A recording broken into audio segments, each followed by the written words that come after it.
If you've recently watched the Senna Netflix show, you'll know that one of the most legendary racing drivers in history always had his seatbelts fastened extra tight before the race. Original quote from Ron Dennis: "All racing drivers want to feel part of the car to such an extent that they don't want to move. They try to lock themselves in." In Brazil in 1991, Ayrton cut his circulation to his upper body by tightening the seatbelt so much, and that is why he subsequently was in a lot of pain on the podium. This aspect of G-forces in the seatbelt has not been possible in sim racing until now. However, Cubic System now has a product that could change this, even without a motion system. We find out if this is a new, useful and reliable sensor for your sim racing in addition to force feedback wheels and haptic pedals. Let's go.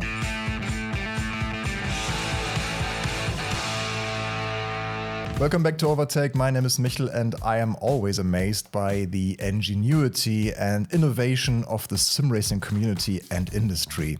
Always on the hunt for more immersion. Last year we looked at the Sensit haptic feedback seat cushions, which can reduce a sim racer's constant visual focus through the vibration signals, similarly to a butt kicker, for example. And Cubic Systems QS-BT1 is in the same vein, and we'll start with an overview of what it is, what it does, what it costs, and what you need to install it. This rectangular box that you see here weighs 13 kilograms, has a 2-channel direct drive motor that can generate up to 41 kilograms or 90 pounds of force, or 21.5 kilogram or 45 pounds per side. If this seems abstract to you, let me tell you that this is quite powerful, or more than powerful enough, definitely. The QS-BT1 is currently priced at 1,390 euros, excluding tax.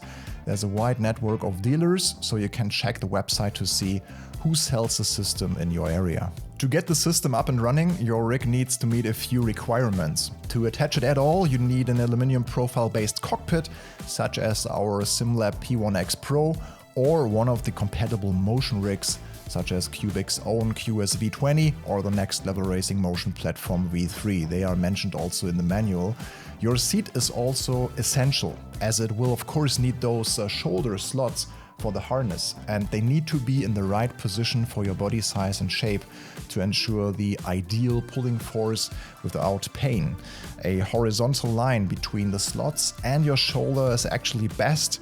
If the slots are a little lower, it's just about right. They just shouldn't be too high, for example. So our Sparco seat in the office is more suitable for smaller people, not perfect for me. Whereas my seat at home, the Circuit 2 from Sparco, would have been way better for me personally.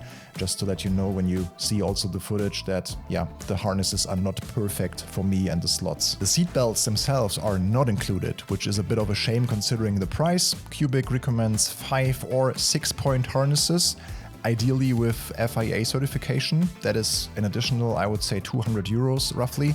We use the 4-point harnesses from Sparco that are not recommended in that way. These were like 120 euros and they worked well, but there's always the risk if you use a 4-point, because the lower strap is just missing. There's always the risk that they can slip or move a bit upwards. So in the manual, everything is explained well and in detail in the instructions, and we'll go to the setup in a moment. If the simulator's telemetry allows it, the following effects can be applied to the system: braking, lateral acceleration, centrifugal cornering force, wheel slip and wheel lock, engine vibrations, rev limiter, gear change, side slip, traction loss, oversteer, vertical G-force, as well as a pre-impact protection.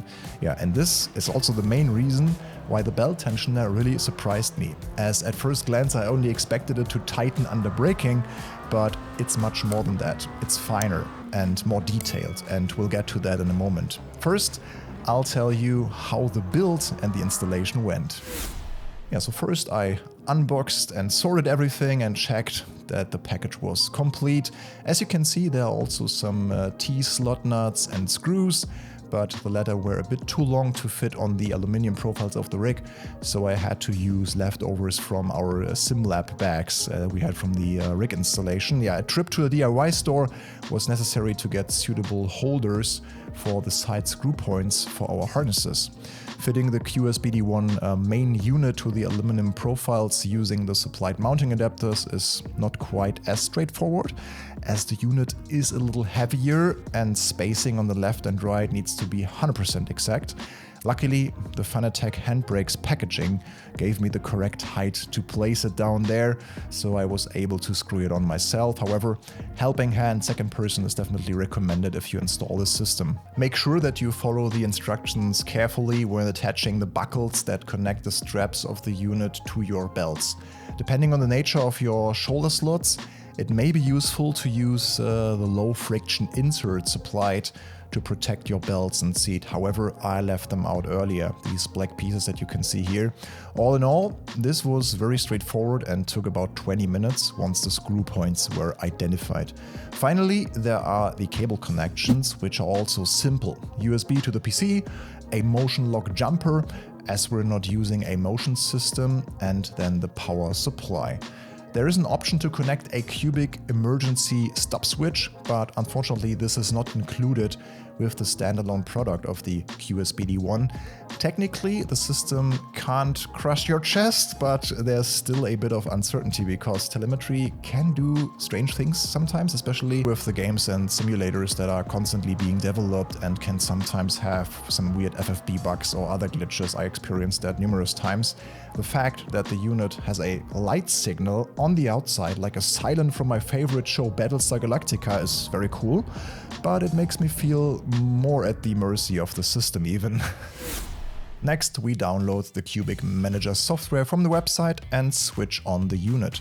Yeah, the software won't win any design awards, but it has good explanations, a good overview, and also for the individual settings, it shows you transparently whether the configuration and telemetry of your games is active, including even some tips and tricks if special settings are required.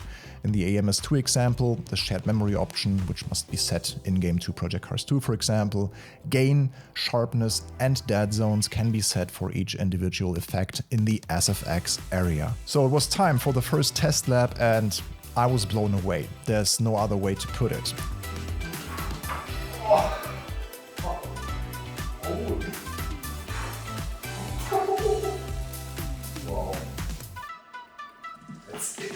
Oh, even the shifting. Wow, it gives you a little, even on downshifts. Incredible. I was immediately reminded of a GT3 taxi ride I had 2017 in a M6 GT3 a few years ago with Mr. Walkenhorst himself, and yeah, the pressure on my shoulders from cornering and the immense braking maneuvers, that was just mind-blowing. And yeah, the beauty of it all with this cubic system is that it's not about show or pure power or effect, but that this dual-channel engine works very finely and without any noticeable delay. It's just very detailed in transitioning different effects. And in addition to the muscle memory that you can build for the brake pedal pressure, the QS-BT1 also transmits the applied deceleration and acceleration to your upper body, providing the missing G-forces a little bit that you can only experience in a real car.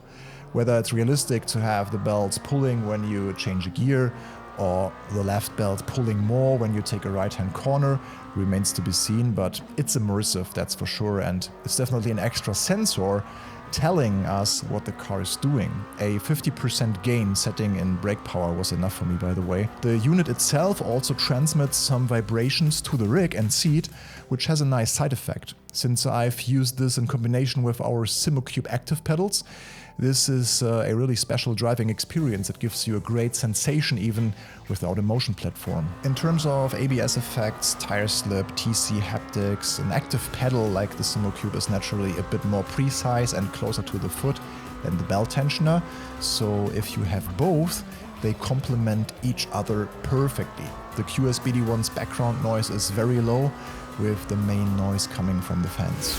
So in conclusion, would I buy the QS-BT1 at this price, or in what order would I invest in my rig? You've probably heard that I really like the belt tensioner. However, over 1,400 euros with shipping and tax and everything coming on top, also the belts, this is still a lot of money. I already have a lot of fun sim racing with a good direct drive wheel and active pedal. I'm really blessed that I have such a good setup, and not everyone can afford that. And if I had to choose between upgrading to a better pedal set or even a SimoCube Active Pedal Pro for the brakes or the QS-BT1, I would probably choose the pedal over the belt tensioner, as I switch between many car classes and games, and I just really enjoy the quick adjustability of the pedal, like switching from GT3 to Formula to a rally car. The seat belts are also a bit of a hassle, as you have to buckle and unbuckle them every time you get into your rig, right? Yeah, I guess you can get used to it. You could combine this also with a butt kicker. It depends on how serious and close you want your experience to be to real driving. If you're still looking for that extra bit of excitement, the belt tensioner could be the next step for you. I could even imagine that it makes you faster because you have just more sensors also in your body. It depends really on the person that is using it, and you have to use it correctly, and you have to train your body a little bit to get used to it. Yeah, if you have any questions, please ask in the comments down below. Here's also a video about the haptic seat cushions I mentioned at the beginning of this video. Thank you so much. Like and subscribe if you like that one, and see you next time. Bye bye.